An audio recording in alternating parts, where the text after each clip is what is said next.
Hello everyone, आज मी ऋषा तुमच्यासाठी घेऊन आली आहे पाकपुरीची रेसिपी. असं असतं ना, एखाद्या ठराविक सणासाठी दरवर्षी आपल्याकडे एक ठरलेला पदार्थ असतो आणि आपण त्या सणाला तो पदार्थ दरवर्षीच करतो. अशीच ही पाकपुरी आहे. माझ्या मम्मीकडे दरवर्षी रंगपंचमीच्या दिवशी पाकपुरी आणि बटाटा वडे दरवर्षी केले जातात आणि परिवाराबरोबर बसून मस्त खाल्ले जातात आणि एन्जॉय केला जातो. तीच रेसिपी तुम्हाला शेअर करायची आहे. त्यासाठी मी एका परातीमध्ये 2 वाटी मैदा घेतला, अर्धी वाटी रवा, चिमूटभर मीठ आणि 1 वाटी दही घेऊन सर्व इन्ग्रेडियंट्स मी चुळून मस्त मिक्स करून घेतले आणि थोडंसं पाणी टाकून मैदा मस्त मळून घेतलेला आहे आणि त्याला मी 5 ते 10 मिनिटापर्यंत रेस्टला ठेवणार आहे. बघा, यामध्ये आपण रवा टाकलेला आहे, त्यामुळे आपण त्याला थोडं रेस्टला ठेवणार आहे. तोपर्यंत आपला रवा त्यामध्ये मुरला जाईल. बघा, आता मी याला झाकून ठेवून रेस्टला ठेवणार आहे. तोवर मी पाक तयार करून घेणार आहे पाकपुरीसाठी. बघा, एकदा तुम्ही पाकपुरी आपल्या घरी नक्की ट्राय करून बघा. आता मी काय केलं, एका कढईमध्ये 1 वाटी साखर घेतली, 2 वाटी मी पाणी घेऊन असं पातळ असा पाक तयार करून घेणार आहे. घट्ट आपल्याला पाक नाही करायचा आहे.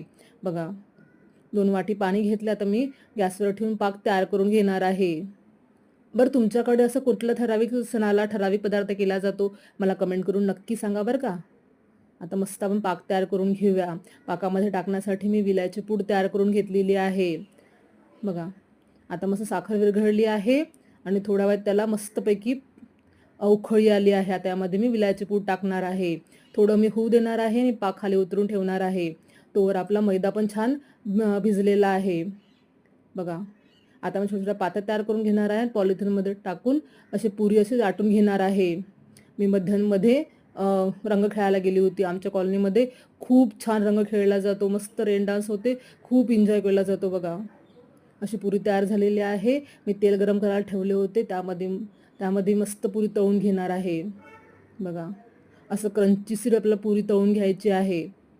बघा, मस्त आपली पुरी फुललेली आहे. आजची रेसिपी तुम्हाला कशी वाटली कमेंट करून मला नक्की सांगा. मस्त मंद आचेवर आपल्याला पुरी तळून घ्यायची आहे. बघा, लालसर पुरी झालेली आहे. आता पाकामध्ये टाकून मी त्याला थोडंसं पाक लावून घेणार आहे. बघा, आजची रेसिपी तुम्हाला कशी वाटली कमेंट करून मला नक्की सांगा. भेटू नेक्स्ट व्हिडिओमध्ये अशाच चटपटा रेसिपींसोबत. Happy Holi to all.